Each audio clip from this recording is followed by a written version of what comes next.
It was actually an Islamic invention in the 9th century in Iraq by the second Khalif, Khalif al-Mutawakkil of Iraq. I don't like clowns.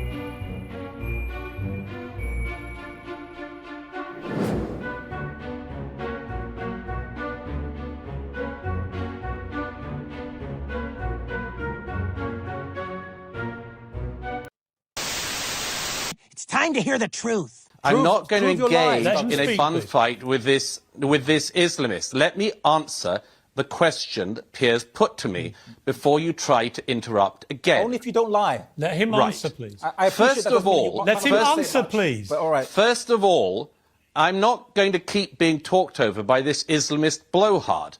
Let me speak. First of all, your first guest treated us to the first bit of mouthwash this evening by claiming that the word jihad can mean absolutely anything. Nonsense. When a big bearded member of Hizb ut-Tahrir calls for jihad on the streets of London, then they are not calling for an interpersonal struggle with the nature of the divine. They are calling for violence. And anyone who can't recognize that should be questioned about their own motives. Yes, absolutely, 100%. So what I'm going to do right now is I'm going to crunch 1,400 years of Islamic history in 5 minutes and make it as exciting as I can possibly make it. Because I hated history when I was a little girl. At this age, I appreciate history. And now I understand why they say those who don't learn from history are doomed to repeat it. In order for you to understand why Western civilization is very different than the Islamic world, you need to understand the history of Islam. When Prophet Muhammad supposedly revealed his revelation from the angel Gabriel that he is supposed to be the last of the prophets in the early 600s, he started preaching in his own city, Mecca. He tried to recruit friends and followers to be able to spread his religion. And he tried for 12 years and failed. And after 12 years, he was only able to recruit his immediate family and friends. So he decided, if I go to Medina, which was the Jewish hub of Arabia, the business hub where the Jews lived, if I go there and preach my religion to them, if they accept me, that will buy me respect and stature between my own people, and they will accept me. So Prophet Muhammad started borrowing a lot from the Old Testament to make his religion more palpable to the Jews, to make it a lot similar. This is why you see a lot of similarities between Judaism and Islam. For example, Jews don't eat pigs, Muslims don't eat pigs. Jews pray a few times a day, Muslims pray a few times a day. Jews fast on Yom Kippur, Muslims fast on Ramadan. And this is why you started seeing a lot of good writing in the beginning of the Quran when Prophet Muhammad was saying all the good things about the people of the book. He took his message and went to Medina trying to recruit the Jews, talking about the people of the book, talking about how similar the two religions are.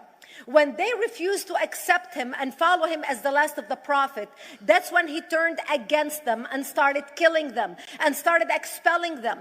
That's when Islam went from a spiritual movement for the first 12 years of Islam into a political movement cloaked in religion after the year of the Hijrah, after Muhammad went to Medina and the Jews did not accept him. He became a military warrior and declared war on them and started expelling them. Jews and Christians became dhimmi, or second-class citizens. They were only allowed to stay alive and not be killed only by paying the jizya, or the protection tax. So they had a choice: convert to Islam, or if you want to stay alive, you have to pay the jizya or protection tax, living as dhimmi in the Islamic nation. Christians and Jews could not ring church bells. Jews could not blow the shofar. Christians could not ring church bells. They could not pray publicly. Christians and Jews could not gather together and build new churches or new temples. And the way they paid the jizya or the protection tax was in a monthly ceremony where they would get together downtown and the Jew would kneel on his knee and hand his goods to the mullah, who would take the goods as the price for buying the protection. And in many areas, Jews and Christians were given necklaces to wear as a receipt that they paid their jizya or their protection tax. Jews considered najis under Islam. Najis is bodily fluid. Najis is garbage. Najis is dogs. Najis is dirty. So Christians and Jews were treated as second-class citizens. Islam continued to grow. As Islam grew, more people became dhimmi or second-class citizens. Jews and Christians were given identifiable clothing. The yellow star, which was given to the Jews that most people think is a German invention. It was actually an Islamic invention in the 9th century in Iraq by the second Khalif al-Mutawakkil of Iraq, who invented the yellow star for the Jews to be identified as they walked down the street. Because Jews were considered najis, if a Muslim man or a Jew walked on the same side of the street, the Jew had to cross the other side so the Muslim man can walk, so he's not dirtied by the filth of the Jew. Christians were given the zunnar, the belt, which most of you men are wearing right now. That was an Islamic invention for the Christians. Islam continued to grow. They went all the way to Jerusalem. They conquered Jerusalem. Christians couldn't ring their church bells in Jerusalem. The Pope in Rome in 1090 told the Christians, how could you sit idly by and allow your brethren to suffer like this in the Holy Land? You need to go liberate the Christians. You need to go help the Christians. That's why the Crusaders were launched. The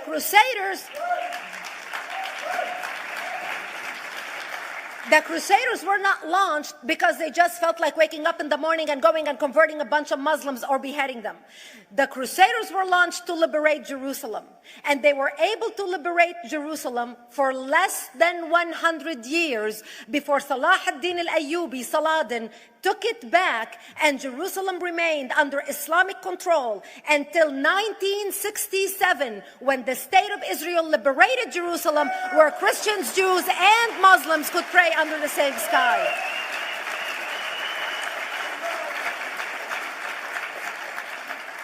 The Crusaders continued fighting Islam, and for 300 years they tried and failed. And by the 1300s, the Crusaders disappeared because they could not win against Islam.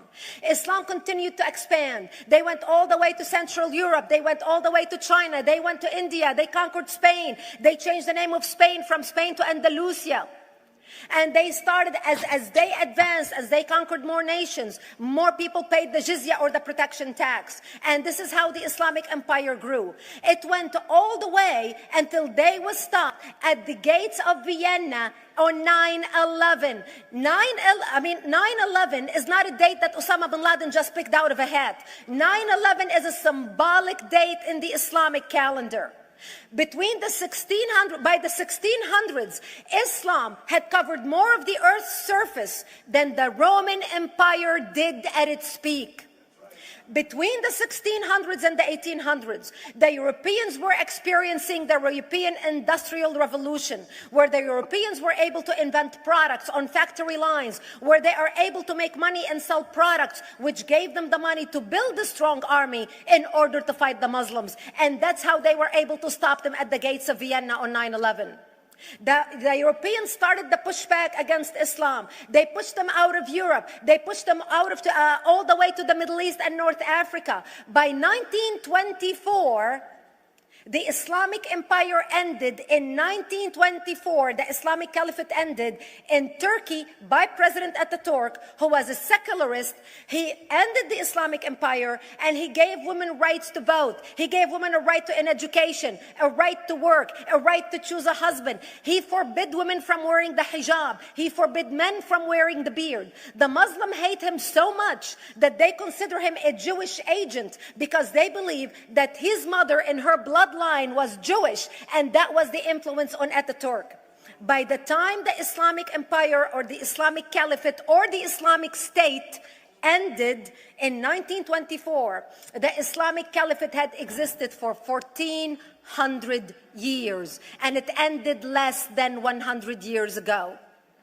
By the time the Islamic Caliphate ended in 1924, 270 million people around the world were killed by Islam. 270 million. And we didn't have weapons of mass destruction, and there was nuclear weapons. All of these people were killed, butchered by the sword. The people in the world, less than 100 years ago, how many people knew this history? Please raise your hand. We in America have failed to educate our children about history. We in America failed to educate our population about history.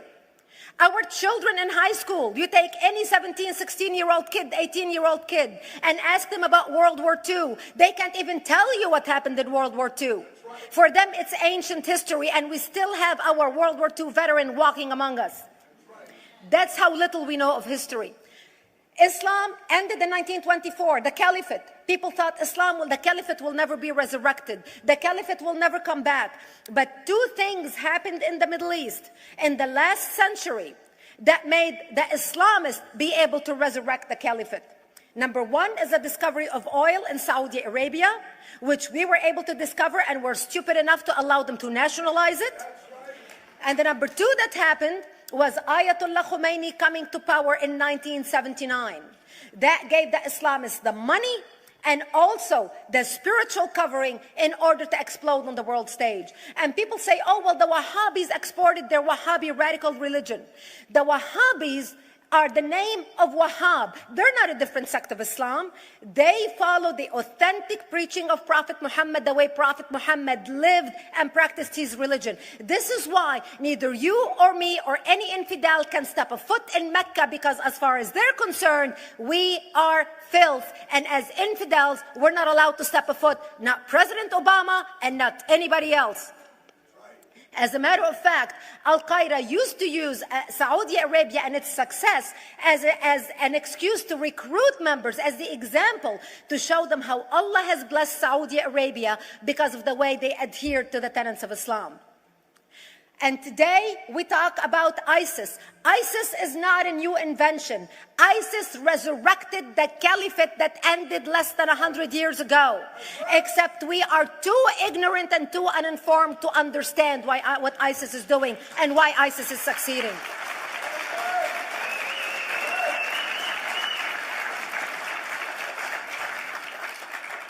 Two things you need to understand about Islam and the principles of war in Islam. One is the law of taqiyya, which means lying and deception. It means that a Muslim man can lay his hand on the Quran and swear that he is telling the truth, knowing that he is lying, but also knowing that the Quran will forgive him because he is advancing the cause of Islam. The second thing you need to know about is that the Treaty of Al-Hudaybiyah, which is an Islamic principle of war and a model on how to deceive your enemy when you have to sign peace treaties with your enemy. And it is based on an example by Prophet Muhammad. Prophet Muhammad was attacking the Meccans and their caravans when he was living in Medina. One day he attacked them because this is how he got the goodies. He would attack them, rob them, and spread the goodies among his men. And this is how he was able to recruit, because this is how people made money without working. And so he attacked the Meccan caravans. When he realized he's not able to defeat the Meccans in that city of Al-Hudaybiyah, in that place, he signed a 10-year treaty with them. Does that sound familiar? A 10-year treaty with them that says he will not attack them, he will have peace with them, he will not declare war on them. Muhammad used the treaty for 2 years to build his military, strengthen his army, and when he realized he was strong enough to attack his enemies when they least expected it, because they thought they had a peace treaty with Muhammad, he broke the treaty, attacked them 2 years later, and Mecca fell within 24 hours because they were not expecting the attack. All right, Douglas, final question before I go back to the two in the studio here. And it's specifically about the doctor that was on last night, whether he should be allowed to continue practicing as a GP, when he identifies Hamas as a resistance group, wouldn't say that it committed an act of terror, said he didn't even believe that there had been a massacre, and was also quite blatantly homophobic, amongst other things. Well, he didn't actually. Douglas, but not Douglas. Let me ask Douglas. If. No, Douglas, please. Let me ask Douglas. Douglas, the medical association. I'm asking Douglas. The medical association. I will come both to. The medical association is the one who is assigned to. Fine. I'm asking Douglas what his view is. Douglas. He's not a medical doctor. I'm asking Douglas's opinion. Douglas.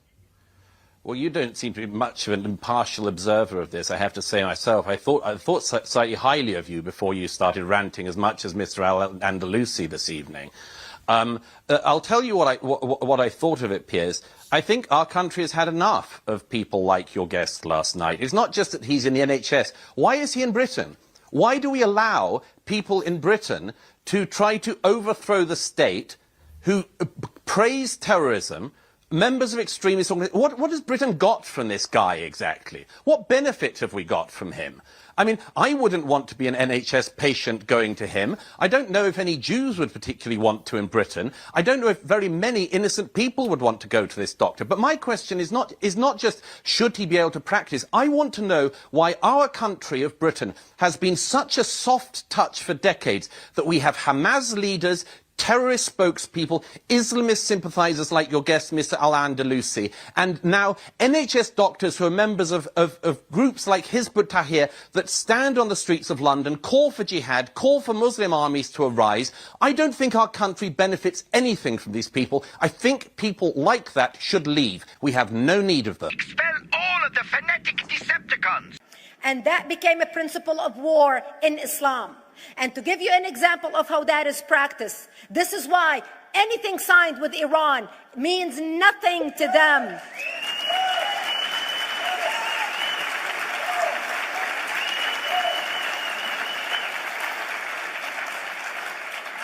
And to give you an example of how this law has been put to use in recent history, Yasser Arafat, who's not an Islamist, but he is a Muslim, met with the Israelis and signed the Oslo Accord in 1993. Remember all the handshaking at the lawn of the White House? The Oslo Accord, Yasser Arafat used the peace treaty, the Oslo Accord with Israel, to get Israel to bring him back and give him his territory, finance his military, train his police, and give his police the weapons. Yasser Arafat broke the Oslo Accord 8 years later, didn't even wait 10 years, and declared the second intifada in 2000, and all hell broke loose. He used the same treaty to win and deceive against his enemies and deceive his enemies. When Jordanian press, after Yasser Arafat signed the Oslo Accord with Israel, and Egyptian press would interview Yasser Arafat, and they would say, how could you sign a peace treaty with the devil? How could you sign a peace treaty with the Jews? Yasser Arafat will tell them, remember Hudaybiyah. That's all he would have to say. The whole Muslim world knew exactly what Yasser Arafat was talking about. We in the West and the Jews in Israel, it was over their heads. Nobody understood what Hudaybiyah was referring to. And this is the type of deception that we are dealing with. So when Iran signs a peace treaty with the United States for 10 years, they are using us as useful idiots, as gullible, ignorant people who are signing a peace treaty with the devil in order for Iran to continue her thing. Secondly, we've just been treated to a monologue about casualty figures in Gaza. Where do these figures come from? I'll tell you where they come from. They come from Hamas. It's quite remarkable to me that 2 months after the October the 7th massacre, the Israelis still don't know the precise number of people murdered on October the 7th. There's a reason for that, because it takes time to work out massacres of that scale. One of the striking, I just don't know if either of your guests are going to allow me a word in. Because you are lying, and even the numbers from Israel, from the IDF, which are not accredited. No. You will, These are your it's really numbers. interesting hearing somebody who presents themselves as a moderate being a spokesperson for Hamas. So let me continue. They are Hamas figures. They are all provided by the ministries of Hamas, which is a prescribed terrorist organization. If you want to reel off Hamas figures, then be my guest, but you are not able to mislead the viewers of Piers' show by quoting Hamas figures at his viewers as if they are holy I am not writ. quoting. Third, It's the we've been Euromed. treated to It's this the nonsense. United Nations. We've been treated. It's the international community organizations. Where do you have think to they open get your the figures eyes. from? I Where do you heard think they and get all the of figures what from? you say is fake. Thirdly, I will continue to speak if it kills you. Thirdly, World War II. It is nonsense that what has been happening in Gaza has, as you said in this endless list of fallacies, that there has been more bombing in Gaza, more deaths and destruction in Gaza than during World War II. Do you know anything about World War II? Almost, do you know anything about World War II?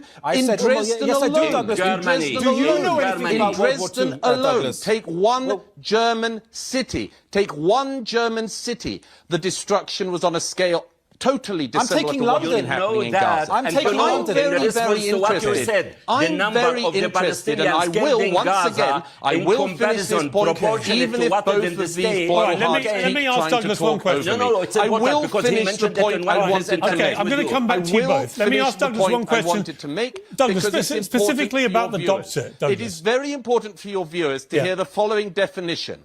The definition of terrorism is the deliberate targeting of innocent civilians. That is what Hamas specializes in. That is what Hamas did and that's on what October is happening the 7th. in Gaza now, also. Is what Israel is doing terrorism? No, for the following reason. And again, you can lie about this if you want, but do not expect not to be challenged about it. What the IDF is doing is the same manner of war as the British Army, the American Army, and all other armies in the civilized world. They target terrorists like Hamas, and there are civilian casualties. Yes, there are. But it is not the aim of the IDF any more than it is of the British or American armies to target civilians. And anyone who pretends otherwise is lying to the public watching. People would just wake up.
It is a messed up world.